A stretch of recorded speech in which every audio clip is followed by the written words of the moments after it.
feeling? How is it looking out there? You know, Melissa, it looks pretty much the same as when we first arrived. The only difference is that the water is starting to recede. We are seeing that death toll rise, as you mentioned, right off the top. And we're hearing that this could be one of the worst storms to ever hit our state. So what did Hurricane Ian do? Let me show you. So we are in a community near Fort Myers. You can hear me perhaps walking through the water. Now, this water was up to here yesterday, so it is receding. But, I mean, take a look at this produce truck. How much does this thing weigh, Melissa?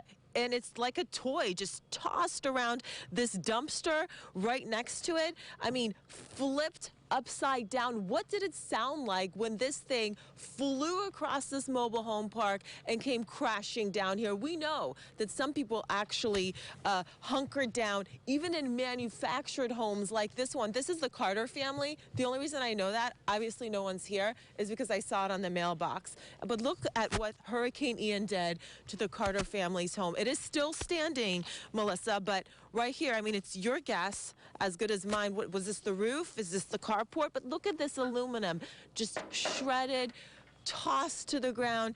And my photojournalist, Dave Crowd, is going to show you, it's not just the Carter family or the Welts next door. Look down here. This community is decimated. I'm talking to people from this community yesterday. They say we are proud people. This was a beautiful park, and we lost everything. Now, our crews have also been in nearby communities, including Fort Myers Beach. And Melissa, I know you saw that aerial footage that Jim Hockett got yesterday that showed just that area completely decimated. We spoke with a man originally from Cuba. He heeded those warnings. He evacuated with his wife and 2 daughters, and he says it's the best decision he ever made. Listen. My wife today, she has been crying so much. Honest to you, I feel devastated because you can see outside how much we lost. You don't know if she's gonna leave or she's gonna die. So for me, I think I took the best decision to escape.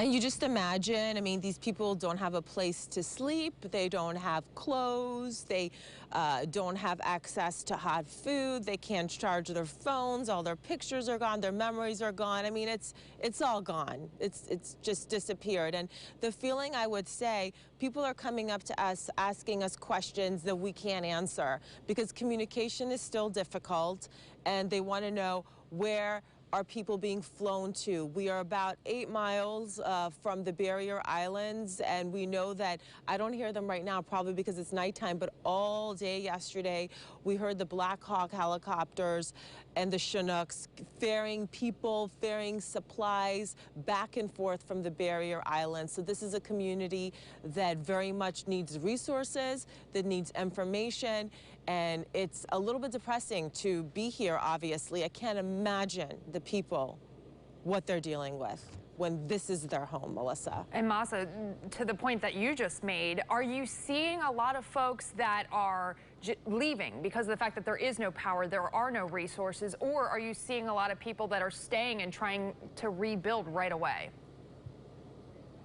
So what they're doing is they're leaving and going wherever they are with friends, with family. They're coming back as the sun goes up. People are going to start to come back, and they're going to come see what's left. They try to salvage what they can, and they really can't salvage anything. You've covered these storms. You know what happens when the storm surge goes in here, Melissa. Everything is ruined.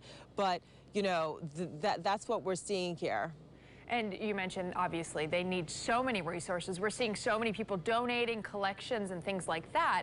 Right now, search and rescue missions are still going on. I'm seeing dogs. I'm seeing, you know, the search and rescue teams. But are you seeing a lot of those resources arriving yet, these truckloads of supplies and things like that? Or, you know, logistically, are they just not able to get in?